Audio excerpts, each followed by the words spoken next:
Good afternoon, everybody. Thank you for joining us for today's webinar, Should I Stay or Should I Go? Planning Your Next Career Move.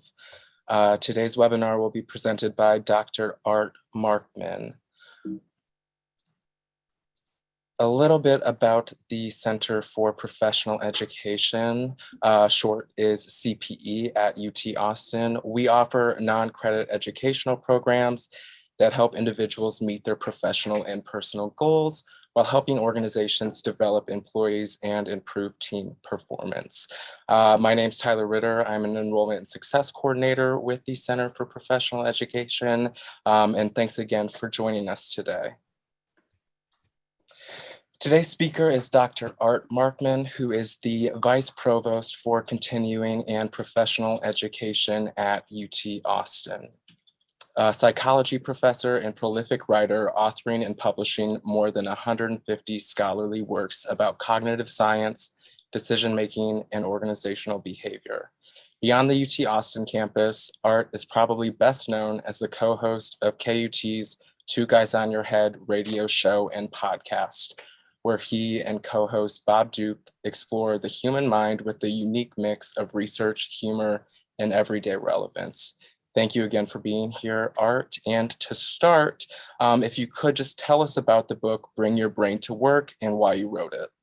Yeah, thanks, Tyler. You know, it's a lot of it is many of the decisions that we make relating to our careers have a real fundamental cognitive science component to them. We engage with our work because we're motivated to do it. We have to learn to get along with our colleagues. We have to be constantly learning on the job.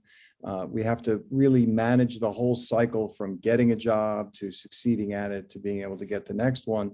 And despite the importance of an understanding of the psychological aspects of that, most people don't really know enough about their own psychology to be able to use that to their advantage when managing their career. And so a lot of what I was trying to do in the book was to bring some insights from the field of cognitive science and put them specifically within the context of that kind of career path. Right. And the book focuses primarily on cognitive science. Could you explain that a little bit further and how it impacts career growth and goals?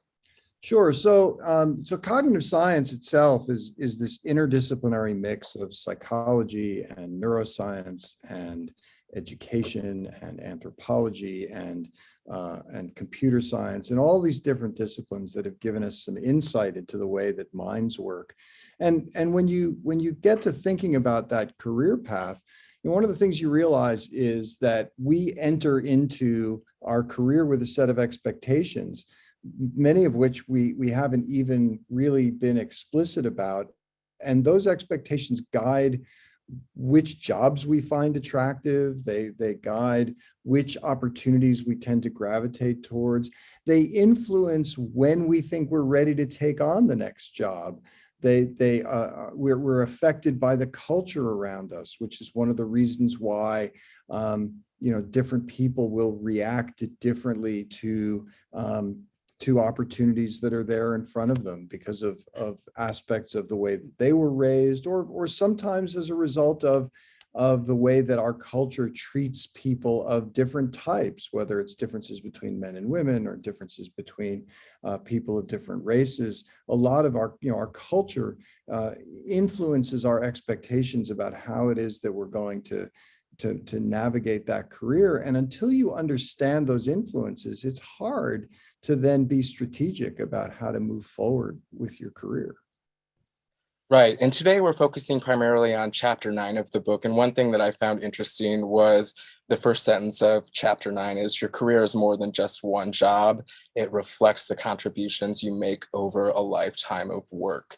Could you expound on that a bit? I found it particularly interesting and was wondering if you could maybe provide some more insight. Yeah, I mean, I think we all have jobs. That is, there are things that nominally we're supposed to do when we get to work. But if you think about what your career is ultimately the stuff that when you look back on it from whatever vantage point you're at, that you look back and you think, what have I actually accomplished? And very little of what you would say you accomplished when you look back over your career is actually the stuff that is the specifics of what you were doing day to day. I mean, very few people say, well, the highlight of my career was that I answered 316,471 emails.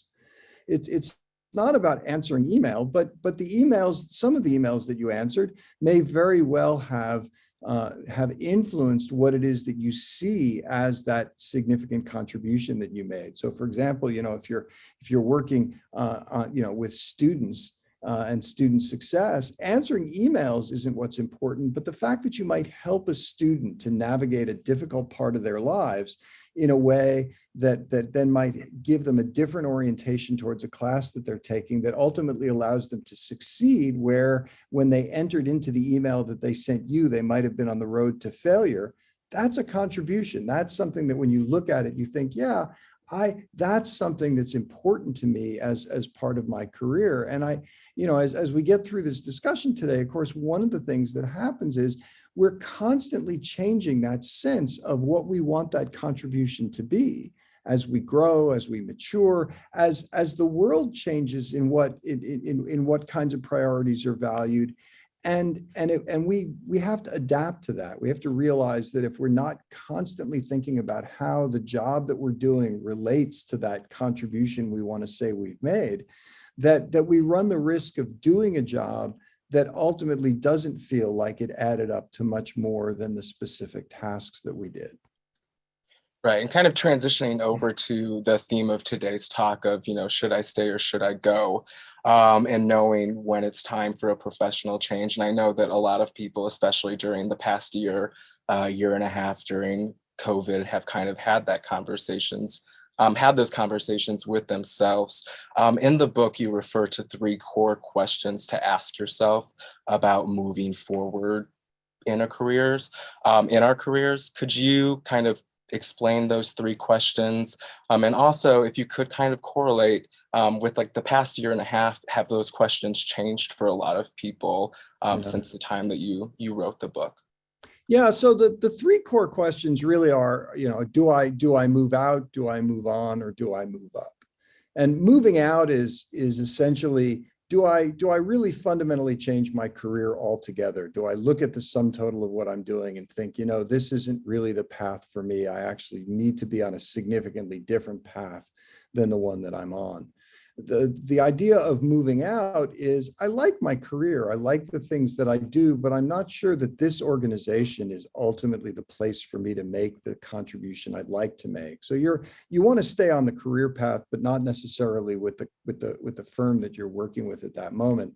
And then there's the move up, which is, I like my career, I like the people I work with, I like my colleagues, I like the firm, but my job is no longer as fulfilling as it was, and I think I need to take on more or different responsibility. And so those 3 core questions, I think, are ones that people are continuing to ask. But one of the things that's been interesting about the pandemic, of course, one of the things that frames today's conversation is a lot of the stories that have been in the media about what they're calling the Great Resignation, people who are leaving jobs in significant numbers, which is affected by several factors. And one of them is actually something that relates to something I talk about in the book, which is when you contemplate really changing that career path, when you contemplate that idea of moving out, then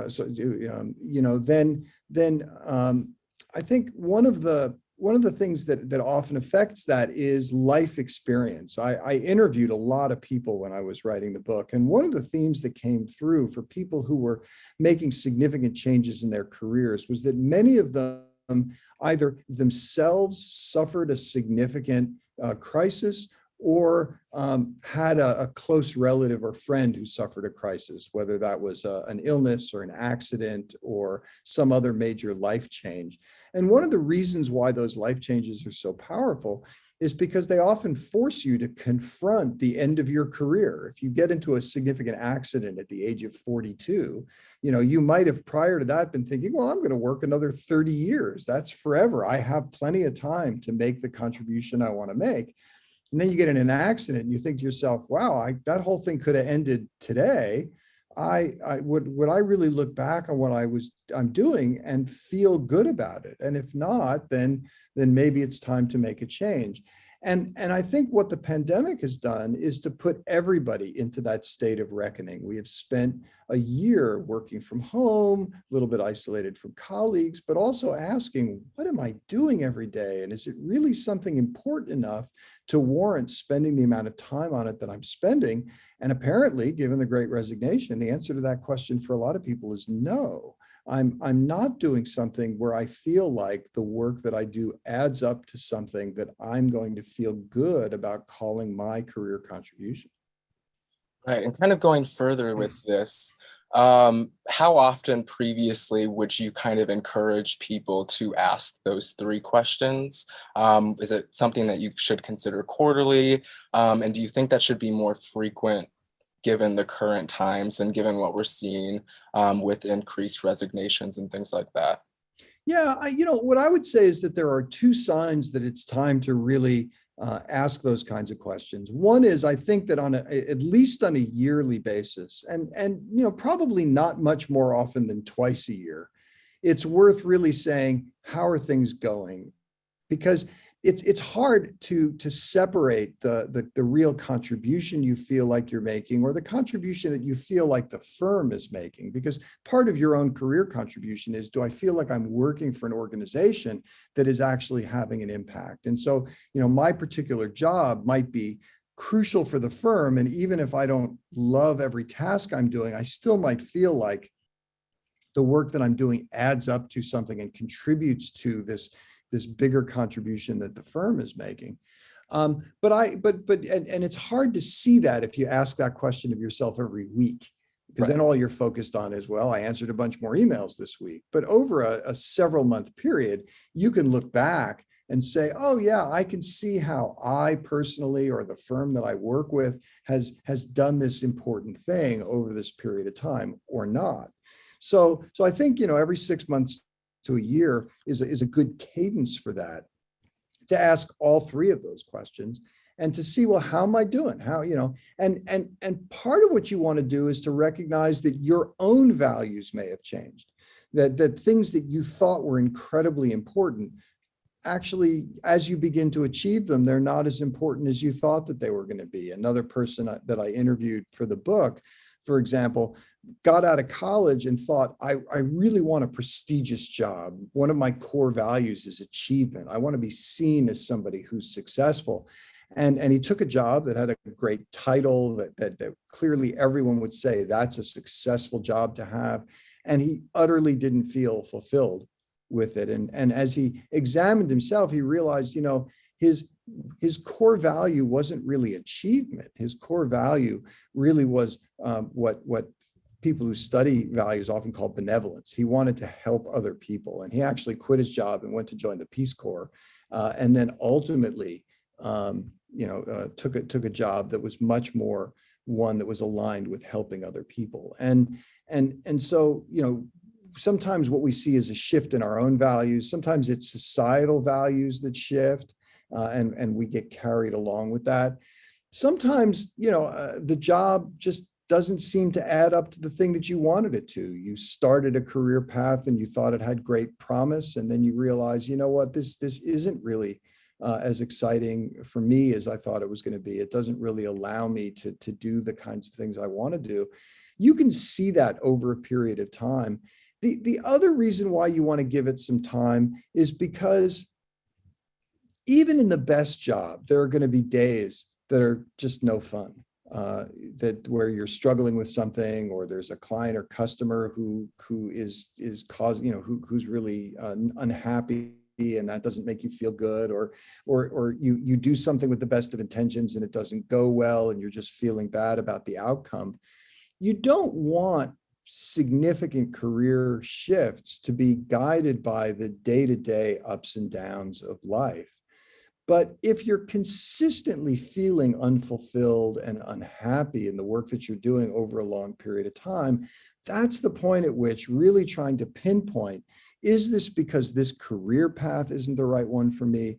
Or is it something else? Is it that I don't like the place I work? sometimes you wake up and you realize, gosh, I love the job, but I don't like these people, or I don't share their values, or ultimately I don't really feel like this firm is making the kind of contribution to the world that I want to be associated with. I would love to do this job for somebody else. And I think that those are questions that are best asked with a bit of perspective. So you absolutely don't want to be doing that every week or two, or probably even every quarter, but every 6 months, every year is probably a good cadence. Right. And I just kind of want to follow up because I feel like in the last year and a half, it might have been a question that people have asked themselves more and more frequently, just because a lot of times there was a lot more harder days than there was easier days. And do you think that's been a realization for people that they're not in the correct career paths, or that they're just not in the correct job placement, kind of transitioning as we go on to the next point of discussion on whether it's time to change jobs or change careers? Yeah, I think this has been a really tough time for everybody. We just have to acknowledge up front. I mean, this last year and a half, it's just been exceedingly difficult on a lot of dimensions. It's been difficult because there's an actual threat out there. There's a disease that people are dying from, and so that has been very stressful. I think, on top of that, if you think back to all of the events that went on over the last year and a half, we had a lot of racial tension with the murder of George Floyd in the summer of 2020. We had a very contentious election that also created a lot of stress in the United States. And all of that feeds back on just how you feel about your life. When you ask yourself, am I happy? Am I fulfilled? That's driven by lots of factors. Your job is one of them, but all of these other factors are as well. They're the uncertainty of the pandemic, the political discussions, all of that are things that can create a feeling of angst. Separating out how much of that is a result of the job that you have versus these other factors can be difficult. And I have a feeling that some amount of this great resignation that we're seeing probably reflects people who've come to the realization that, you know what, I really hate my job and I need to do something else. And some of it may reflect, I'm really unsettled right now. Maybe if I changed my job, things would get better. And I think that for that latter group of people, what they may discover is that they will trade one set of frustrations for another. And that it probably wasn't the job, it probably was other facets of life. I mean, again, if you think about, younger families who have young kids at home, where for a whole year everybody was living on top of each other, and now, schools are still there's still a fair amount of COVID in schools, and so that creates some stress for younger parents. There's a lot of people who are just dealing with a lot of personal issues on top of everything else that are making it hard to really isolate what is it about my situation that's really difficult and stress provoking right now.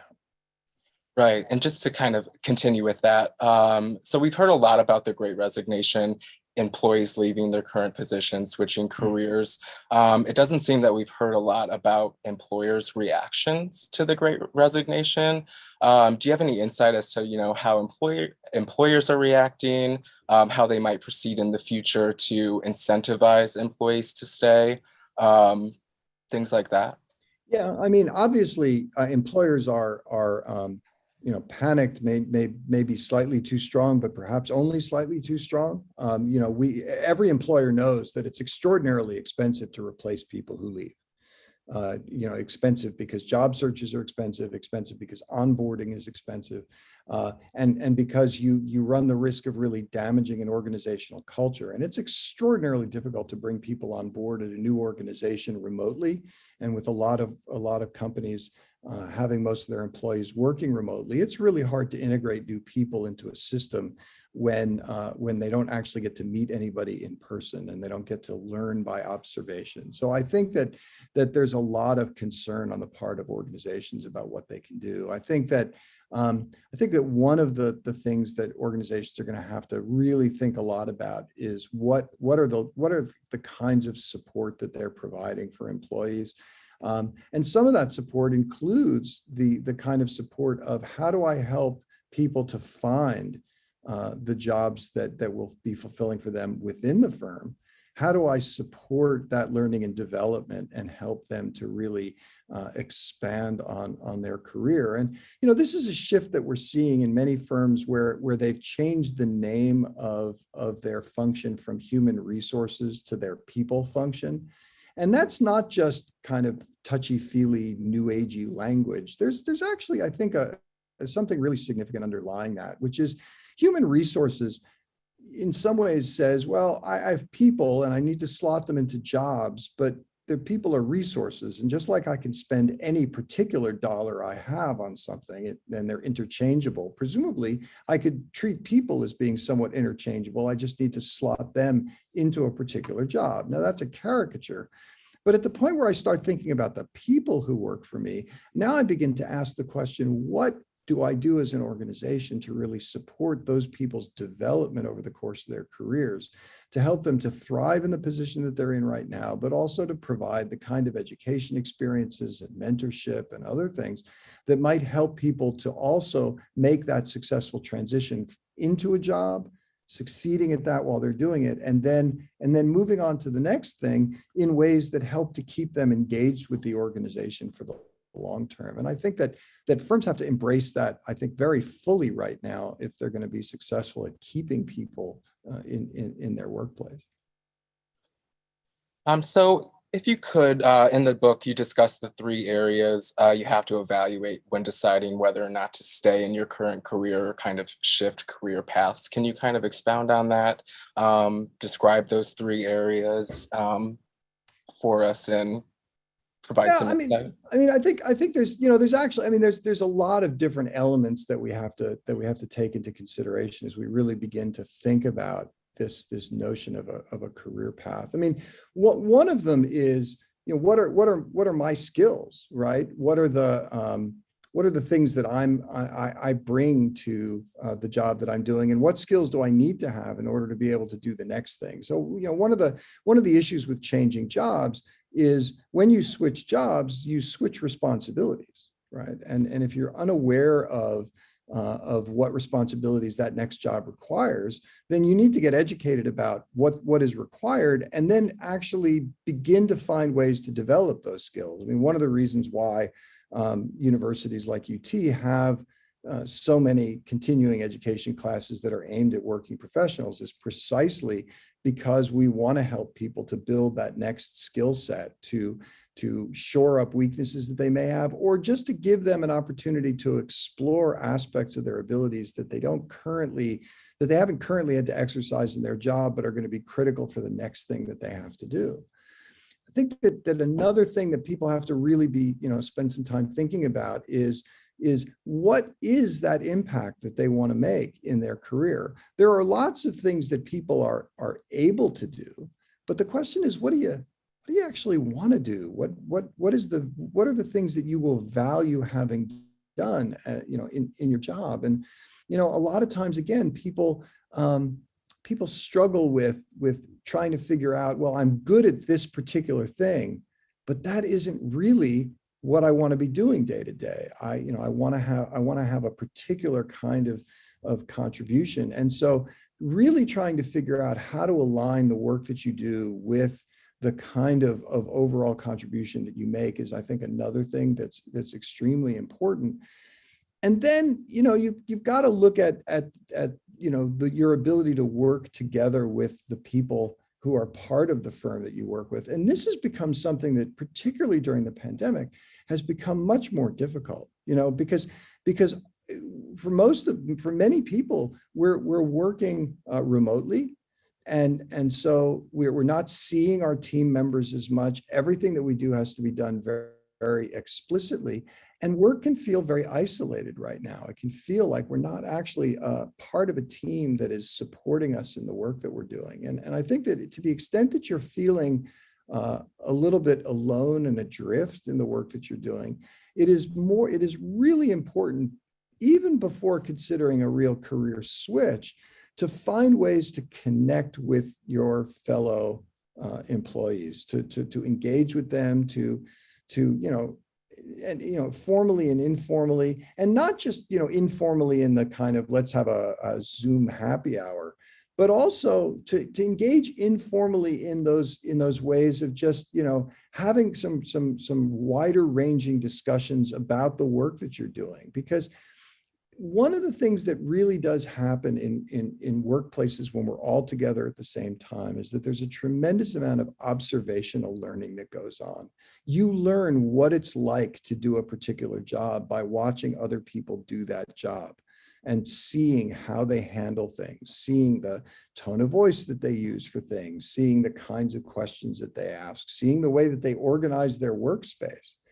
And you can't do that kind of observational learning in the remote environment. Because, for example, you can't see my desk right now, which is actually probably a relief to most of you because it's usually covered with papers. But the thing is that it's impossible to do that kind of observational learning that helps you to see what it's like to take on the position you aspire to in this remote context. So you've got to be much more explicit. And part of what that means is really building that kind of mentoring team that you need and doing it very deliberately, reaching out to people, for example, who have the career you want and just talking to them about how did they get there?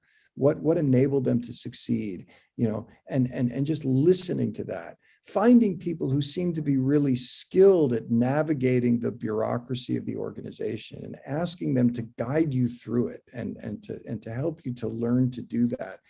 And really looking around for people who in various ways do things or act in a way that you wish you could act, and then just reach out to them and have a conversation and pick their brain about how they do it. Because you're not able to do that in the somewhat more passive ways that were more typical in the environment when we were all working together. And so we've got to dive in and do it. And one of the other advantages of doing that is that the more of those conversations you have, the more that you begin to feel more closely connected to those colleagues again, which is part of what drives this dissatisfaction with work, is that when you feel like I'm really kind of alone in this, then you feel like, well, I could be working for anybody. It's hard to remind yourself of the joy of the work if you're in the same environment every day at home, working alone and just seeing the occasional face in a box on your computer screen. And it's one of the reasons why, for example, at the University of Texas last year was really a difficult one for everybody, because on top of all the other stress and everything else, you didn't get to see the smiling faces of the students, because most of the students were taking most of their classes remotely, and many of them weren't even in Austin. This year, we are doing much more in person, and you walk on the campus and there's a real joy in feeling a little bit like the salmon swimming upstream, because you just get to see the people that you're serving as an institution walking around. And I think that sort of ability to engage with your workplace again is actually a way of reconnecting with a lot of your colleagues. Yeah, absolutely. I want to save time for questions towards the end of the webinar, but I did have a question come in that I just wanted to touch upon. Sure. It's a kind of a three-prong question. So if an individual is up for a promotion and they know that there's going to be additional stress added by this promotion, they might not enjoy the work as much with the new role, even though they currently enjoy the work that they're doing. Is it career limiting or kind of career balancing if they reject that promotion? Yeah, it's a really interesting question. I think this gets back to this question of values that I was describing earlier. I think that there are some people who are highly motivated to move up the ladder in an organization, and for them, success is defined by taking on one job and the next job and the next job. And for other people, that's not it, right? The particular job that they're doing may actually be one that is very fulfilling, and that the responsibilities of the new job are just not that attractive.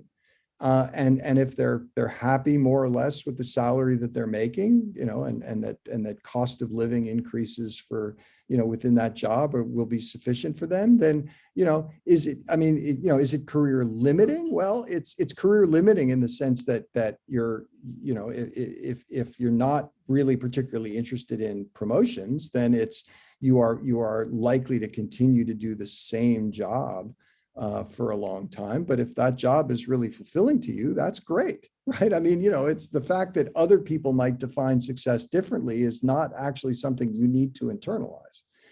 Now, there's two other versions of this. One of them is this particular promotion might not be one that's for you, but there might be other paths that you're interested in. So you might say, well, there are different avenues for promotion within this firm. And, so for example, many tech firms these days have created separate technical and people ladders because not everybody is cut out to be a people manager. And so you don't necessarily want to take somebody who's really good technically and put them on the people track. And so to the extent that there are different ladders within your organization, you might want to sit down with your supervisors and say, you know what, I am interested in moving up, but I'm interested in moving up on this path rather than this one. The third piece, though, is every promotion involves taking on some responsibilities you didn't have before. And some of those responsibilities can feel stressful, because stress is the reaction we have to a potential threat in the world. And one of the threats we may experience is the threat that we might fail. And so we might feel stress about a promotion because we think, well, what if I don't succeed? If I don't succeed, then I'm going to be looked on badly. And that could be really stressful for me. Now, with that, I think there are two things to say. One is you can frame almost every opportunity either as a potential threat or as a potential opportunity, as a potential to gain something. So rather than focusing on the potential of failure, you could focus on, here are all of the things that I'm going to learn by taking on this position. Here are all of the great things I might be able to accomplish by taking on this position, and see it as exciting rather than stressful, right? So you can reframe that. And the other thing to bear in mind is that everybody feels a little bit nervous when they take on something new. It's a natural thing to do because the brain craves the ability to predict the future. And so if you think, well, if I take that job on, it's going to be stressful, part of what you want to ask is, well, why? Is it stressful because I really don't want to do the things that this job requires? Or is it stressful because I don't yet know how to do some of the things that are part of this job, and I might fail at them? And if so, then maybe you should look at that as an opportunity rather than as a threat, and embrace that opportunity rather than moving away from it, because that opportunity to grow into something may lead to new things that are even more interesting than anything you would come up with on your own. And that's the one thing about careers that I like to stress is it's very hard to edit your life story as you go along. That is, to have an idea about, this is the thing that I want to do, that I'm going to do, that's going to make my life complete, and then only follow that path. Because life has lots of things in store for all of us that we didn't predict or expect. And if you're willing to follow the things that come up for you over time, as you look back on it, you can begin to tell a story about how you got to where you are. But that story involved a lot of situations that felt a little bit chaotic and uncertain in the moment. And if you're open to that, it can create a kind of a wonderful adventure. Right.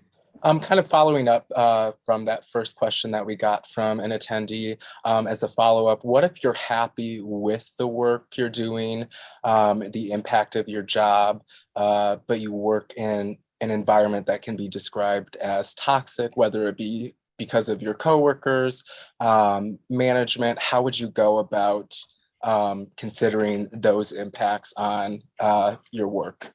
Yeah, that's, when we think about the move out, move on, move up, set of questions, the move on question of I like my job, I like the the contribution I can make. This is the right field for me, but I'm in the wrong place. My work, I don't get along with my colleagues. I have a bad boss, whatever it is. There's just, this is not the right place for me. That is the kind of poster child for, I think I want to do this job for somebody else. And that's the place where, in addition to checking the job market and see, and of course we are still in the midst of a pretty hot job market, particularly here in Austin.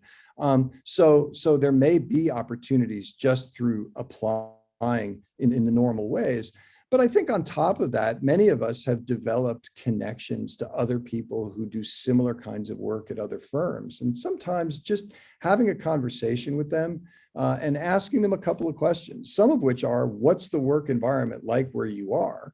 And some of which is, letting them know, I might be interested in leaving under the right circumstances, which then may lead them to alert you of jobs that come available.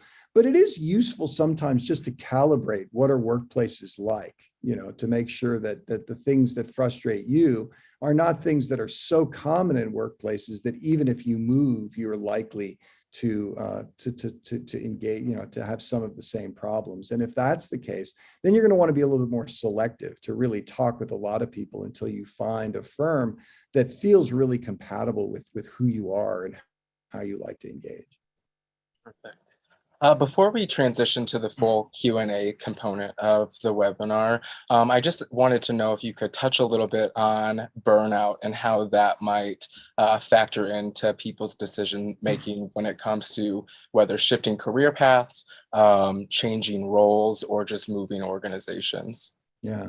So the concept of burnout is really this idea that all of us need a certain amount of resilience to overcome just the grind of the day-to-day. Life has like every aspect of life has its ups and downs. You have days where you love your kids, and you have days where if your kids would leave you alone for a while, that would be okay.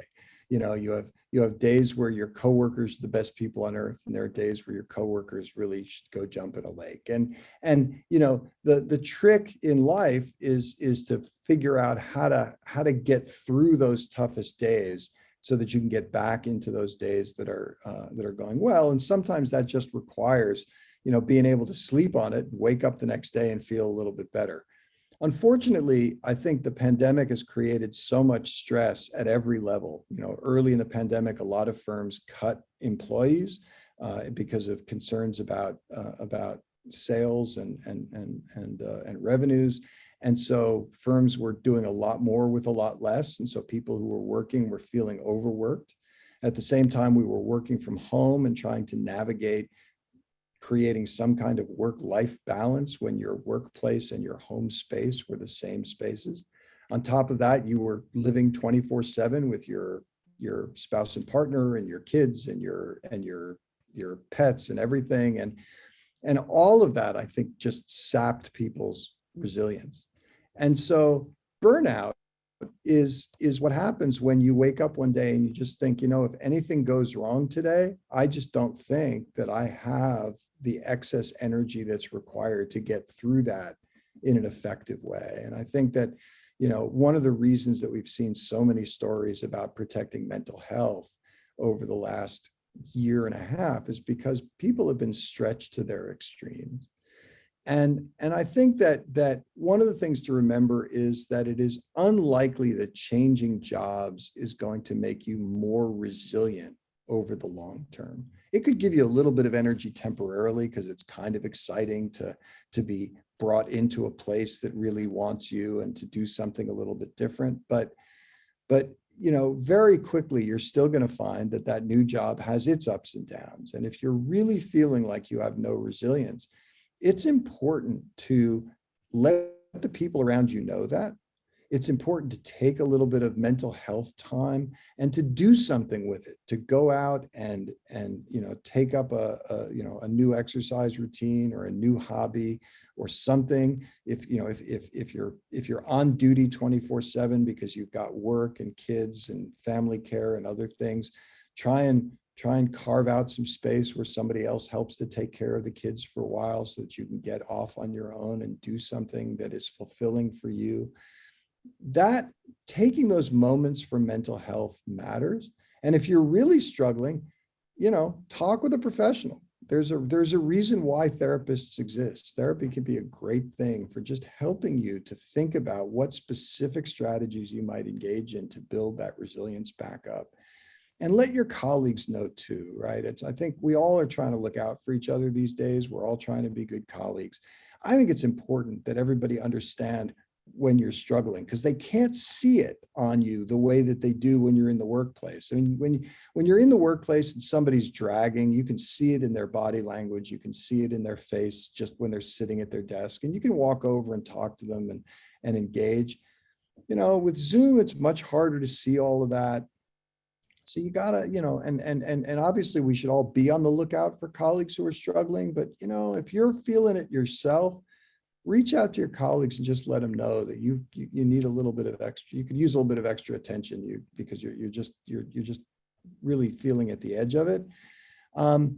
Because you're going to have to build that back. Even if you ultimately decide you also want to change jobs, that problem is not going to go away just by shifting jobs. It's also going to require doing some other things to take care of yourself. Thank you, Art. And did you have any other advice or insight that you want to provide before I transition to the Q&A? No, let's jump into the Q&A. I want to make sure we yeah, get to as many people's questions as we can. So the first question that I'm seeing is there data showing increased salaries for workers because of the Great Resignation that job seekers can capitalize on? So there is a little bit of upward pressure on wages right now. So there is a little bit of evidence that firms are having to pay more money, at least for mid-price talent. There's been a lot of discussion about whether the Great Resignation has had much impact on frontline wages. And so frontline employees don't seem to be making much more. I think firms seem to be really resistant to bumping up their lowest paid workers so far. I will have to see how long that can last. But there is upward pressure on folks starting at middle management type positions and skilled worker positions. So that's definitely a possibility. It's also the case that at least some firms are starting to respond to that by trying to be somewhat aggressive in making counteroffers to people who are getting outside offers, because it's cheaper to give somebody a nice raise than it is to have to replace them. So this is definitely a time when if you feel like your salary is out of line with the kind of work that you're doing, this is not a bad time to be looking. I think there are a lot of opportunities out there. But I would only do that if you're really willing to leave. And really think that, because the one thing we know about salaries is money matters, but you adapt fairly quickly to the new salary that you get. And so it will make you happier for about 6 months. And then that'll just be your baseline amount of money that you make in your life. And if the rest of what you're doing is unpleasant or makes you unhappy, having that extra money is not going to make you feel warm and fuzzy inside. So you definitely want to make sure that if you go the route of saying, you know what, I could be paid better if I work, and you play the job market, if you end up then having to leave, if you leave to a place that really isn't a great place to work, you're probably not going to be happy with that decision in the long run. Thank you. Next question would be, what if you know what you like to do career-wise, but it's just not attainable to remain in that position because of the salary and room for growth, but other positions in that familiar career also don't offer much growth for promotion or might not necessarily appeal to your career goals? Yeah, I think there's, so there's sort of two separate issues there, right? One of which is there may be things you love to do, but nobody's going to pay you to do them, or nobody's going to pay you enough to be able to cover the expenses that you need to cover. And that's, that can certainly happen. I think that in those situations, that is often where having other organizations you can engage with as separate from your paid work can be useful, right? So I think one of the reasons why people often take on volunteer work, for example, is that opportunity to do things that you find deeply fulfilling, but that you couldn't really make a living at for the things that you want to do. And even when you have a lot of family care responsibilities, there are often opportunities to bring your kids along to that. And in fact, sometimes it's a real benefit for your kids to see you and in an environment doing something that you love doing. And so I think that's one way to approach this. I also think that there's certainly a trade-off in that some, there are going to be some aspects of every job that you don't like to do. And part of what you have to ask is there enough of the stuff you like to do and enough of the ability to have the kind of contribution that you want to have, that you're willing to put up with the things that you also don't like. And you're almost never going to be in a position where you can just fob off all of the tasks you don't want to do to somebody else. There's guaranteed to be a certain number of things that fall to you based on your position that are going to that when you look at it, you're going to think, yeah, I really don't want to do this. Just a reminder that if you have a question, go ahead and feel free to post it directly in the chat. That's what I'll be monitoring. Next question, Art, was, do you have any resources around finding the right career options using like strengths and values? Yeah, so first of all, I definitely recommend trying to find out a little bit more about yourself if you haven't done that already. There's some nice value scales out there that you can take that will reflect back to you some of your core values. Taking a Big Five personality inventory can be wonderful to just get to know better your own personality characteristics. And I think that those are just some ways of thinking about what do I, will this give me some insight into some of the things that I really want to do? After that, I actually think that if you're just feeling like, I could be doing something else and I'm not 100% sure what that would be, there are several different things you can do. For one thing, a lot of the job websites right now, everything from Indeed to Monster to things like that, have some pretty active blogs on them that are really aimed at helping people who are feeling unfulfilled but aren't 100% sure what job they should be doing to just be exposed to, here are other things that you might do. The third thing I'll say is, if you have the time and the resources to do it, there are some really excellent career coaches out there who really specialize in helping people to think about options that they haven't considered before. And if there's a chapter around you of the International Coaching Federation, that's taking a look at their membership and just reading through the bios of some of the people. You can often connect with somebody who will sit down with you, talk through those values and those goals, and help you to consider some options that you haven't contemplated before. All right. I know you have a meeting to get to in a few minutes, so I'm just going to pull a couple of questions here, Sure. and then we can wrap up the webinar for the afternoon. How do you overcome your fear of applying for a job that you really want, but are too afraid to apply for because of that fear of failure? Yeah, there's a lot of work right now on related topics like imposter syndrome. This belief that I'm not qualified for something, and if I get the job, I'm getting it despite who I am rather than because of who I am. I think one of the things you have to do is to take this from the perspective of your employer. First of all, if they hire you, they want you to succeed. Second of all, when they hire you, they know you're not 100% ready for the job yet. And so they're not expecting you to walk in on day one and be able to do the job without any discussion, oversight, onboarding, or structure. They want to help to teach you what to do. So apply for the job. First of all, there's no reason not to apply for something. Second of all, when you go in for the interview, ask them questions about what kind of training do they have, what kind of mentoring opportunities, what kind of support do they have to help you to grow into the new set of responsibilities, and really find out whether you're entering what's called a learning organization, an organization that really prizes that growth.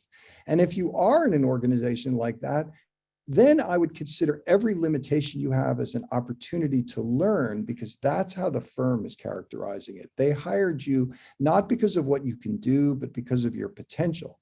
So think of it that way. Think of it as your ability to grow into the job, and treat that as not as something to be feared, but as something to embrace. You get to be a different person.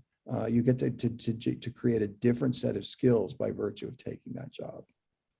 Just before I ask the one last question, I did want to make a note, because this has been coming up in the chat, that the webinar is being recorded, and all attendees will receive a follow-up email following the webinar. In addition to that, my contact information is also available. Should you have any questions, I could definitely share with Dr. Markman as well. One last question before we head out for the afternoon would be, do you have any tips on how to make career changes, as an example, from nonprofit to the corporate field, how to market those skills that might translate between the fields? Yeah, well, I think it's that last bit that's most important. I think what you really want to do is to spend a lot of time thinking about, what is it that I'm really able to do? What are the core skills that I've developed in the work that I've done? I'll give you a quick example. Often we talk with graduate students who've gotten PhDs at the university, who then want to go into the corporate world, and they're trying to figure out how do they market that set of skills. And one of the things we talk about is, well, in order to complete a research project, you have to have some pretty good project management skills. You have to, you often you have, research assistants that you're working with, and you have a project that takes place over a 1 to 2 year period and has a variety of stages, and you've had to solve an ill-structured problem in order to do that research. And all of those are skills that for-profit firms value. They need people who can turn ill-structured problems into answerable questions. They need people who can manage projects over a couple of year time frame. And so having that set of skills, in addition to other things potentially like data analysis and things like that, can be extraordinarily valuable. And similarly, when you're starting in the nonprofit sector, there are lots of things that you have to be able to do. I mean, coordinating volunteers, for example, requires finding ways to motivate people to get work done and to do things for the long term. And that ability to take people, define a set of jobs for them, and then motivate people to do it is something that many firms need to do, even if their ultimate goal is to make money for the work that they're doing. So I think that there are lots of skills that translate. What you really need to do is to say, in essence, what have I been doing with my work? And you will quickly find that there are some really critical skills there that translate quite well from one sector to another. Well, thank you, Dr. Markman. I know you have another meeting to run to across campus, so we will let you go. I just wanted to take a moment to thank everybody for attending this afternoon. Please don't hesitate to reach out should you have any questions as a follow-up. And like I said, the webinar was recorded. All attendees will receive a follow-up following today's webinar. And I look forward to any additional questions that you might have. So thanks again. Yeah, thanks so much, everybody.